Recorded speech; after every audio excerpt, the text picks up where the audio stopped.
Okay, good afternoon, everyone. The sports media business is going through an epochal shift. Until about 5 to 10 years ago, it was a business dominated by linear television, free and pay. In recent years, there's been a process of digital disruption, not a sudden big bang, but rather a years-long reordering of audience behaviors, power balance between industry stakeholders, and revenue flows. And this change is having all manner of repercussions and effects. Forums like this, Sports Matters, are, I feel, ideal places to establish the lie of the land and the direction of travel. And with that in mind, we've invited 3 deeply experienced sports media executives to share their thoughts on how the business is changing.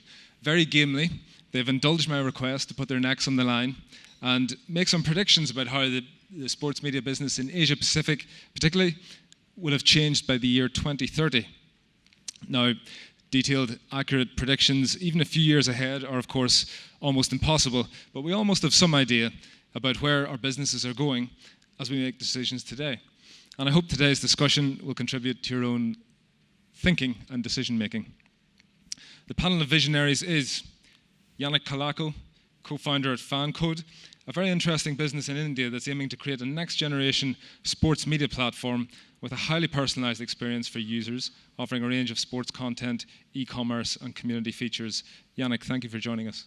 Thank you for having me.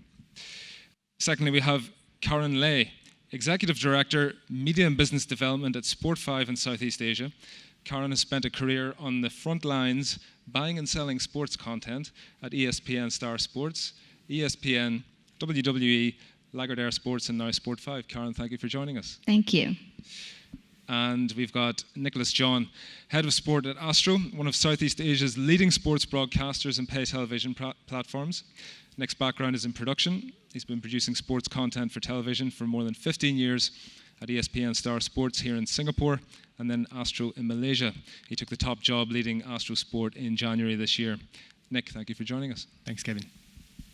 Yannick, if I could come to you first, as you gaze into your crystal ball and envisage the sports media industry of 2030, what do you see? What do you think the most significant changes will have been? So I actually thought you were asking about next year, predictions for next year. I didn't realize it was 2030 because, but then I kind of thought of is that, in the way that attention works today, I could say whatever I want. No one's going to know 7 years from now. So I'm going to try doing that. I think that with any prediction that you make in the sports industry and in sports business, I think everything, in my opinion at least, has to start with the primary consumer of sports, right, which is the sports fan. And I think that any prediction you make has to be based on what do you think behaviors of sports fans 5 years, 6 years from now are going to be, and how the industry has to actually evolve around delivering or catering to that behavior.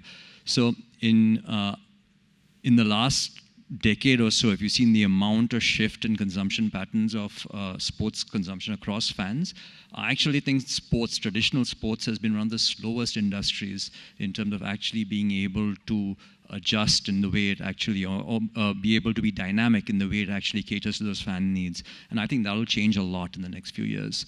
The first thing that I think is that sports viewers, especially younger audiences, no longer are content with watching sports in a passive linear way where you actually sit back and someone in a production room decides exactly what you watch when, what graphic you watch, what camera angle you watch.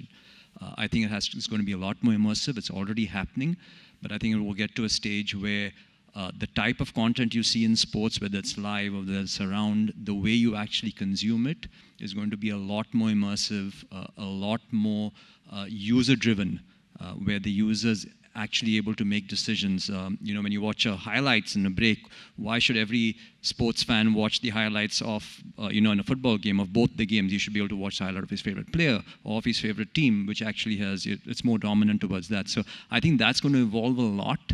I think the smaller sports are actually, more niche sports are going to evolve in that faster, and that'll help them a lot in terms of being able to grow market share.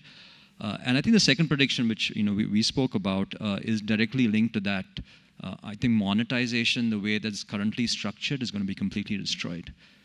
I don't believe that this concept of wall gardens, where the current structure of traditional broadcasting or traditional sports monetization on media is I'm going to acquire rights, I'm then going to build a fence around it, and the only way you're going to get to watch those rights is by paying me an entrance fee. I think that's going to be completely destroyed in the next 7 years. And the main reason I think that is that users are willing to give up. They're willing to, once you start putting wall gardens, you'll start losing fans, because fans are going to be more and more, the demand in terms of what they want to watch is going to evolve significantly. So younger fans are going to move on, not from cricket to football or from football to rugby. They're going to move from football to the next TikTok video, or from cricket to the next YouTube video, which is available easily. It's available with the least amount of friction. And wall gardens, actually, the problem with wall gardens is friction. It's not that you have to pay. The least amount of friction and the easiest way to discover. I do believe, though, that that doesn't mean that the revenues for sports businesses are going to go down. I actually think it's going to go up. But what I believe is that the entry access, the access point of sports content is going to be free. And what will actually happen is that sports federations, rights holders, distributions will find other ways to monetize the data that they're getting from that free from the users through advertising, monetize it through premium value-added services. When you start giving users more choice, you get them to choose their camera angle, their commentator, their highlight, their the stats they see.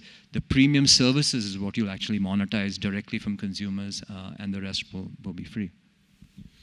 Excellent, Yannick. Thank you very much. To go through those one by one, first of all, that sports viewing experiences will evolve to become more immersive and interactive. I mean, sometimes whenever we add these extra elements to the sports viewing experience, it feels a bit like tinkering around the edges. What can we really do that'll really move the needle, do you think, in terms of the experience? So I think everything which is being looked at is right now being saying, how do I tinker around the experience from what I'm actually producing? Rather than sitting down with sports fans and saying, what do you want to watch? Only when you start doing that will you be able to see that the experience itself needs to be completely overhauled. And it doesn't, not overhauled in a sense that you need to put new cameras. It's just the experience of what do you see when, and what do you see, what accompanies everything you see, what do you see around it. So that's really got to be the onus. The onus has got to be that consumer-facing companies are going to have to, and Facebook, YouTube, Amazon do this all over the place, not with sport, but they do it with a whole lot of other content. You have to be able to see what the consumer wants and then build your experience to make sure that the consumer gets what they want and keeps them more engaged, rather than the other way. It's saying that, okay, I've got 30 cameras, which are now focusing on the game. Now, because I have 30 cameras and I'm able to distribute each of these feeds directly to the consumer, I'll now give them the option to choose a camera. Does the consumer even care? I think finding that out and being able to build the experience on the basis of that is going to be something that's really important.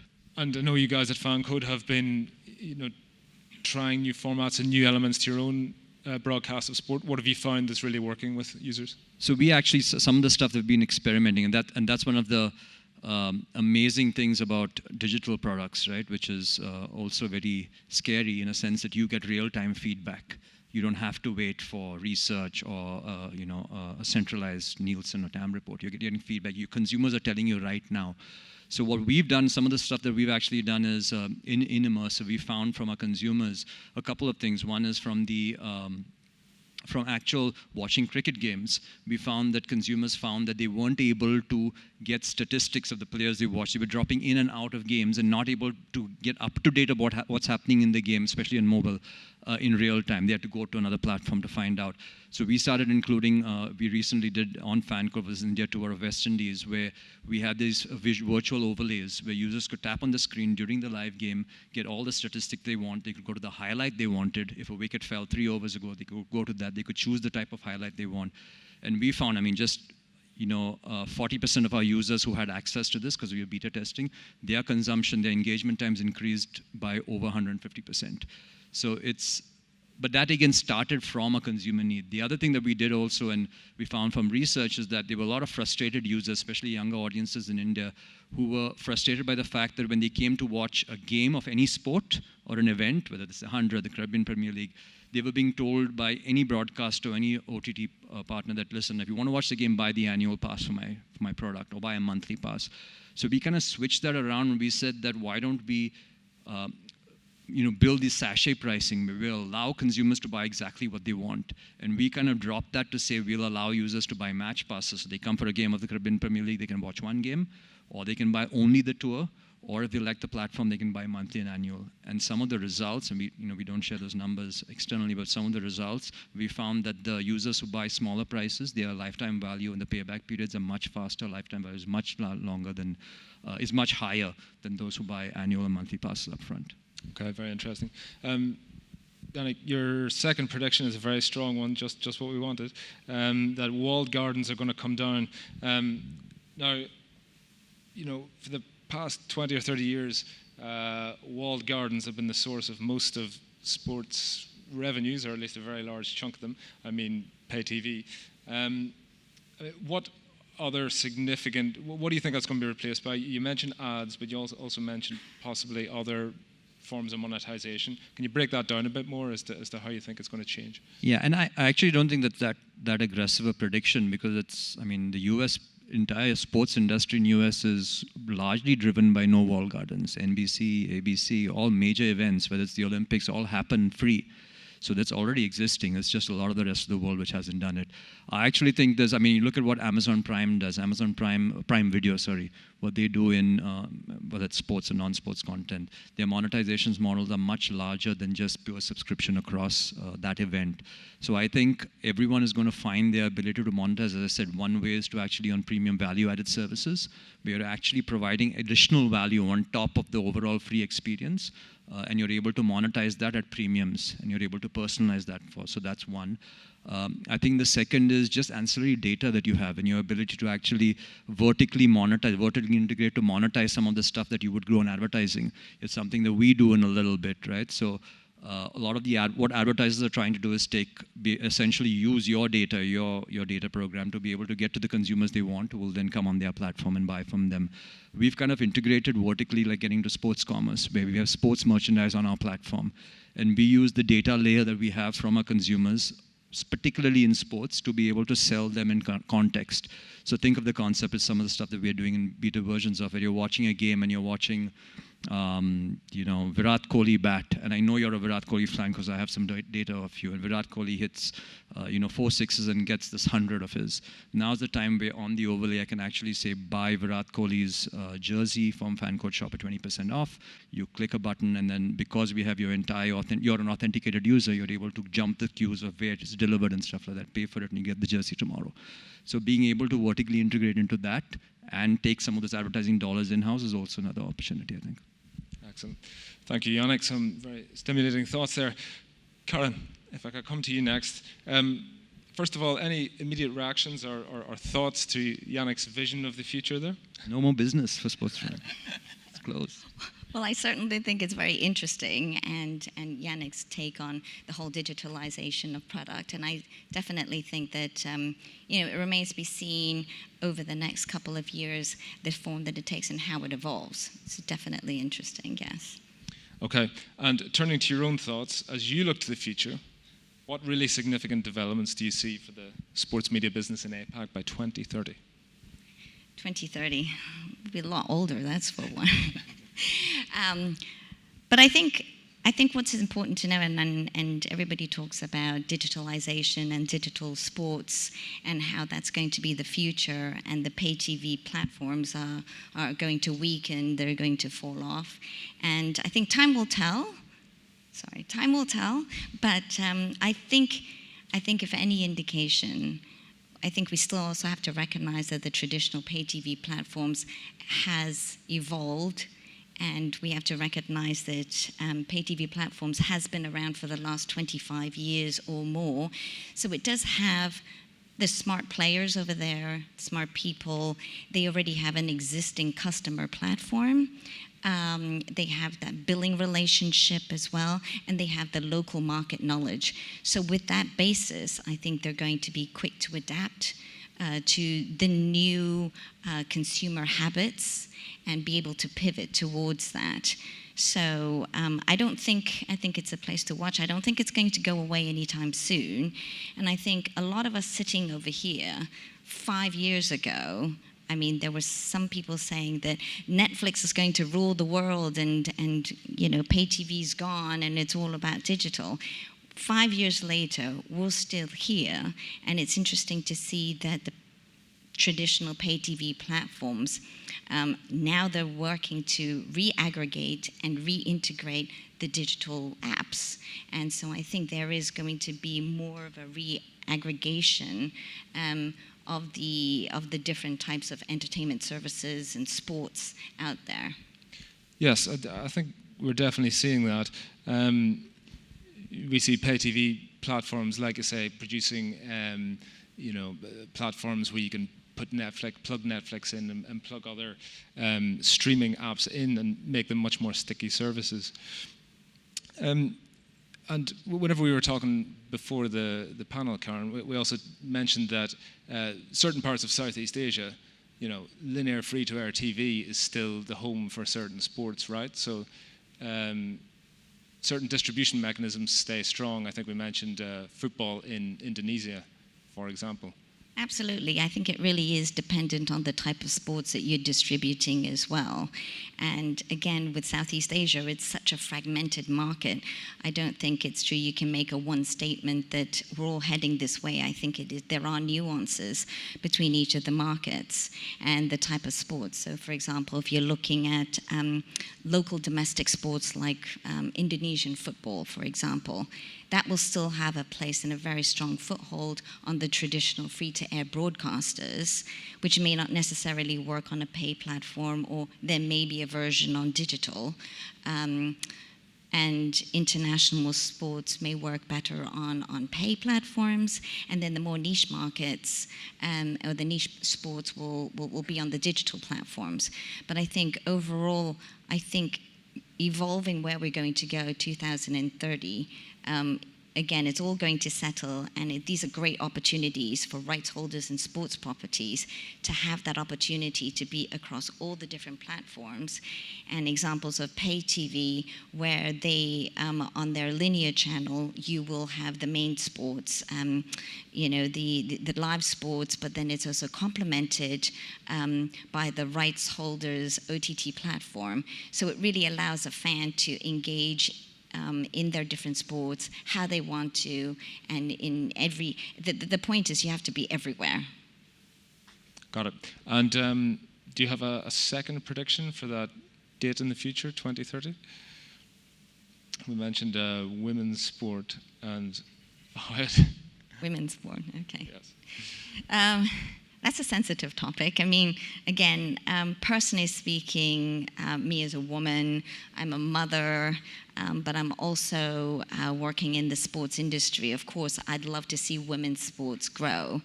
And I think, we can see trends of women's sports rising. So there is, as evidenced by some statistics, for example, this past summer with the UEFA Women's Euro, there was record attendance of over 87,000. So, I mean, it is starting. You can see the potential for growth. Locally speaking, we saw the Singapore Deloitte Women's Premier League. So, and it was the first title sponsor that they've had over here in Singapore. And FIBA is also the recognizing the Indonesian Basketball Association as the first Southeast Asia women's league. So definitely there is a trend and there is potential. But I think women's sports, from a commercial perspective, is going to depend very much on the technical standard of the athlete's performance. And it's really going to be dependent on how good the athletes are going to be. So, for example, for tennis, we've seen very strong women athletes performing, and it's really about their technical standard. The ladies' PGA golf in Korea has started to take off. Local volleyball, so has that. However, when you're looking at that, it's really, I think I'm stressing on the technical standard of play. So whether a sport is women or men, your fans are going to be drawn to the high standards of technical play. And I think that's, from a commercial perspective, what we look at. I mean, in this part of the world, is serious value being attached to women's properties yet from a media rights perspective?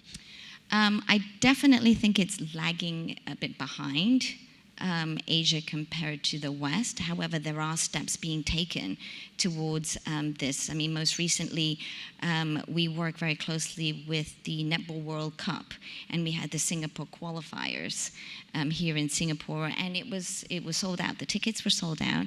So again, it all boils down to, and what's essential to grow the media business for women's sports is going to take the technical standard of play. Number one, that's the athletes, grassroots, investment, exposure for broadcast, creating awareness, which we had the support of Astro to support us on the Netball World Cup qualifiers here in Singapore. And together with all of these elements, I feel quite confident, and there is potential that the media rights could evolve to that stage. I mean, hopefully by 2030, it'll get there. But it's on the right trajectory. I mean, there is a potential for that. Okay, good. Thank you, Karen. Nick, thank you for your patience over there. First of all, any immediate reactions to what you've heard from Yannick and Karen so far?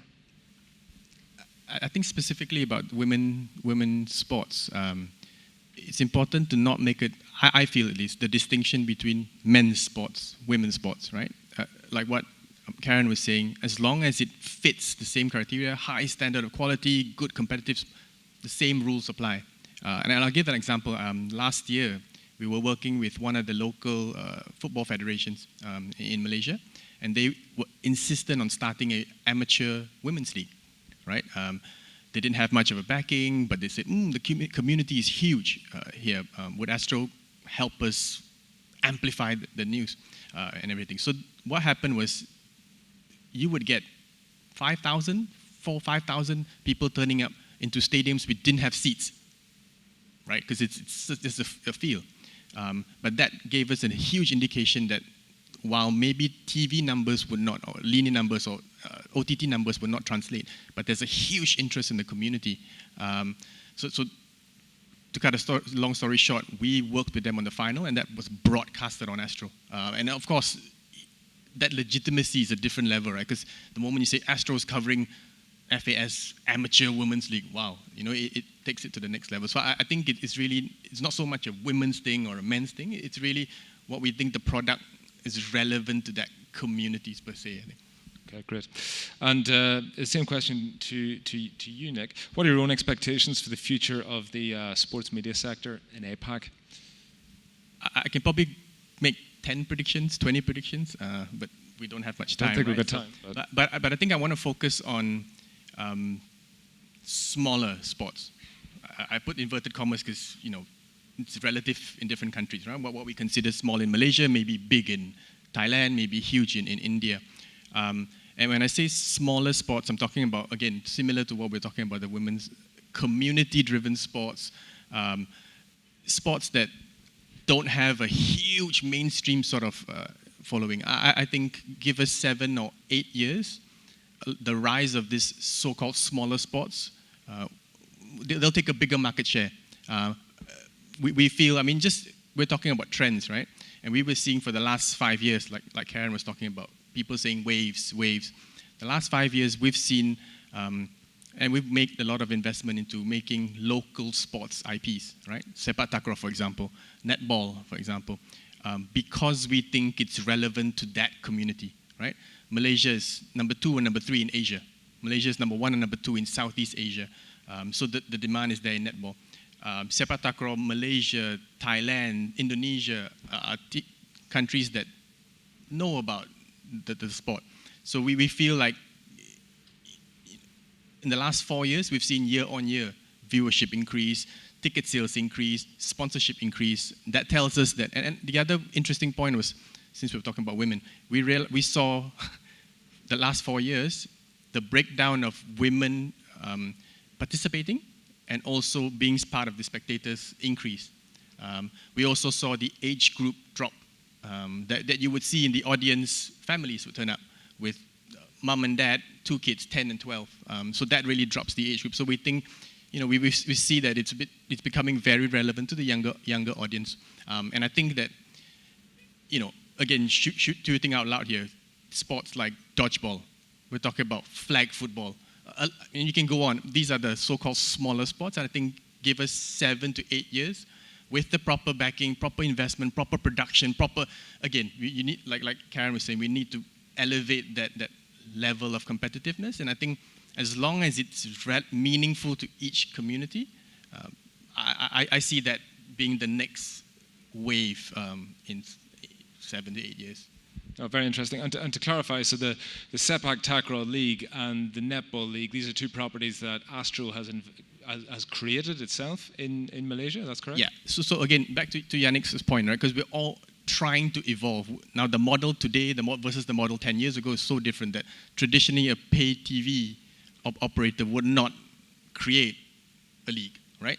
But we've done that for the last 8 years, and I think specifically in the last 4 years, we've seen it really grow because we own the league, players' image rights, commercial rights, production. We decide what we think is the next way forward. Ultra slow-mo cameras were introduced in Sepak Takraw, I think, in the last 5 years. You never see that sort of coverage.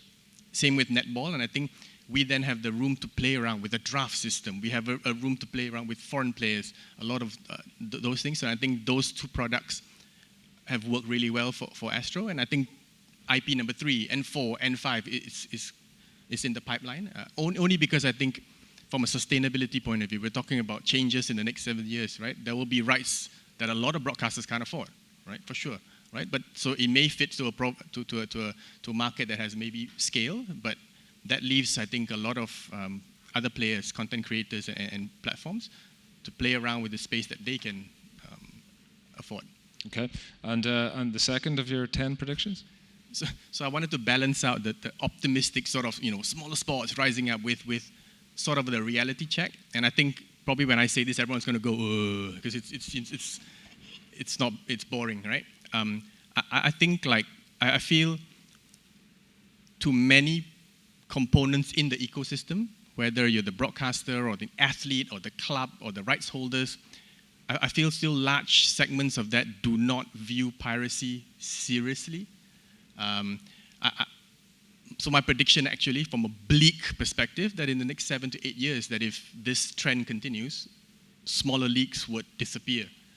Certain broadcasters who would not exist. Certain sports as we know today would not be there. And I say this not only because I think the ease in which we talk about piracy, like, what's my role in piracy? That's the broadcaster's obligation. You need to look after that.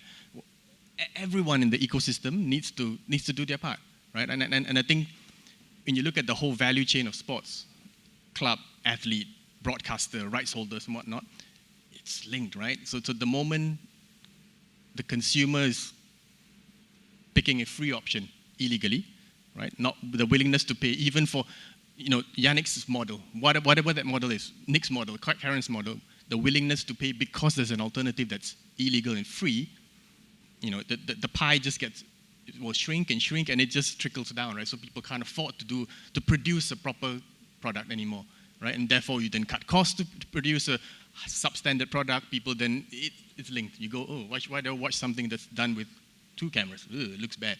So then the whole trickles down, and athletes then can't sustain because the prize money shrink, they can't get a proper wage.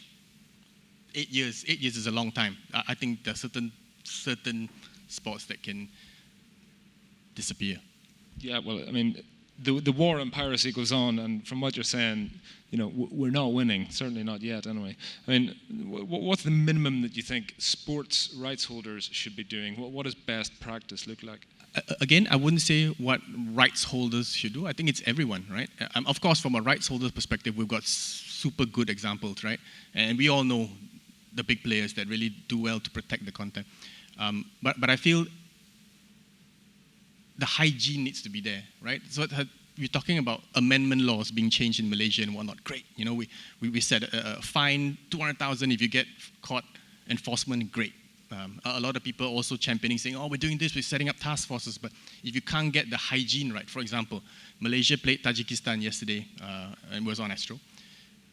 Anyone opening up Facebook, YouTube, any platform, again, not picking any platform, you just type Malaysia, Tajikistan, you'll find a handful of streams, right? So even something as basic as that, it becomes such a norm that in 3, 4, 5 years' time, that's everyone's discoverability habit, right? You just sure it's out there somewhere, you know, and I think so the hygiene would be disruption. Whether it's going to cost money for a rights holder, say, example, for the sake of it, Premier League, right? How much they invest into an anti-piracy team or a tool that they then extend to the broadcasters and whatnot. You'll have to then decide if it's worth that investment, or in 8 years or 7 years, your product then, you're unable to protect the product, so why should someone invest lots of money in it, right? Yeah. A hugely important issue. Yannick, can I come back to you and ask you for any thoughts you've had on what you've heard from the other two there? Yeah, I think, I mean, you know, just to, and I said Sportfive will stop existing, but that's not what I meant. I think one of the things that I believe will continue evolving, and even as you said about smaller leagues, right? I actually think that with more digitization and with the ability to access the content easier, I actually think that's an advantage. So smaller leagues, I would always kind of, you know, federations with niche sport, I would always say find ways, more innovative ways, because you can take risks that the English Premier League, the NBA can't do, and find innovative ways to get to your consumer and engage more. And, you know, you guys are doing that and partnering with Sapacto Cross. So I also think that, you know, to what we talked about women's sport, I think all of these actually will help increase. Essentially, what sport is doing is exactly what any other entertainment platform is trying to do, is trying to take mind space, right? Trying to take attention.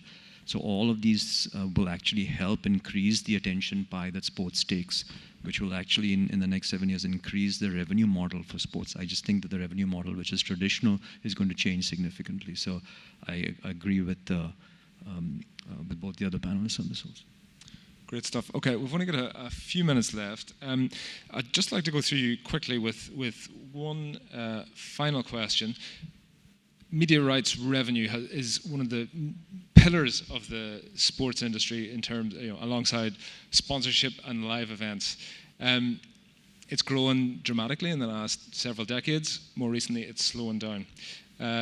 Starting with you, Yannick, in 2030, will the total value of the sports media rights market in your territory be higher than today? I think the value of sports rights will be higher. Whether it's media rights in the tradition, again, right? I mean, whether it's traditional media rights, whether federations go directly to consumers and monetize in certain ways, whether they use other platforms. So I think the value of sports revenues will be significantly higher. I think in India, I think it will continue growing in double digits percentages year on year. The allocation of what goes in what rights bucket, I think, is less relevant. I mean, you know, the IPL rights, which just went for sale up recently in India, the digital rights, they carved digital and television separately. The digital rights value was higher than the television rights value for the first time in most major sports worldwide. But the reality is the IPL has generated that money or generated that revenue, which essentially means that that money is coming into the sports. So I think the revenue models for sports or the revenue opportunity for sports is going to continue growing, because I think it remains extremely relevant. And I think with all the things that we're talking about, is going to continue growing with the investments into it. Whether traditional media rights actually grow in that same extent, I would say it won't. I don't think traditional media rights, I'm talking about linear traditional media rights, is that growing and going to grow by 2030 in India? I don't think so. No, so I'd say, yeah, I'm referring to media rights as a whole across traditional linear and digital media platforms. Yeah, it will. It will grow. I do think that it will be driven. I don't think it will grow by the same double-digit percentage that the sports revenue is growing, because I think there are a lot of other aspects which will build that. Okay, great. So India, we're up in 2030. Karen, Southeast Asia, will the total value of the sports media rights market be higher in 2030 than it is today? I certainly hope so. By at least 5 times or 10 times. And it's not because of a budget I have to hit, but really because of the general, I mean, if it goes up by 5 to 10 times by 2030, that means that this industry is doing well, and all of us sitting over here right now, we're doing a great job of growing this ecosystem. So I'm staying really positive about that. That said, I'm also thinking about, as you were talking about the digital platforms and is it digital versus linear? I think from a total perspective, I think it is going to grow. I think that having the digital platforms gives us more opportunities for rights holders and sports properties to have that opportunity to be ever more a bigger area to expose their products. And I think from a regional level, so bringing it down from Asia Pac to the regional level from Southeast Asia, I think we're already beginning to see, the demand and the rebound from COVID, and it's going to increase, such as what we're selling right now, which is the AFF Cup. I mean, as exposed, we have a new title sponsor now, which Mitsubishi Electric, so it's now rebranded as the AFF Mitsubishi Electric Cup, and it's been very strong for us. We've already launched our key markets already, distribution in the key markets, and I think if this is any indication, I definitely see that we're on our way up to 2030. It will rebound. Okay, so Southeast Asia, we are up as well. Nick, we're officially out of time, but taking your market, Malaysia, will the value of the sports media rights market be bigger? I agree with both. And the reason I say this is maybe the media rights value per se may not increase, but I think the pie will significantly... Karen's saying 5, I've said 10, 20. I think the pie... You're going to have to pay for that 5 times. So maybe not media rights value per se in a transaction, maybe not. But I think the pie would significantly increase, and that the pie includes revenue, the pie includes investment into production, the pie includes so many things. But maybe from an apple to apple, it may appear that the media rights in 2020 is less than today, but only because all the other components are then... I think it's going to grow because that means that the whole sports ecosystem is going to be healthy. That may depend on further talks between various properties. Okay, we're completely out of time. Thank you, Yannick, Karen, and Nick for taking the time to prepare and share those thoughts with us. Should your visions materialize, the APAC sports media business of the future will feature more interactive and immersive video and content streams, have a more diverse array of monetization models, fewer walled gardens, still feature the big beasts of the linear television era in some format, will not see women's sport achieving significant value without a ramp up in investment and marketing. We will see some smaller startup sports properties rising and taking market share, and unless we tackle piracy, we will see serious problems. Lots there to ponder and discuss. That's it from us. Can you please show your appreciation for the panel? Thank you. Thank you.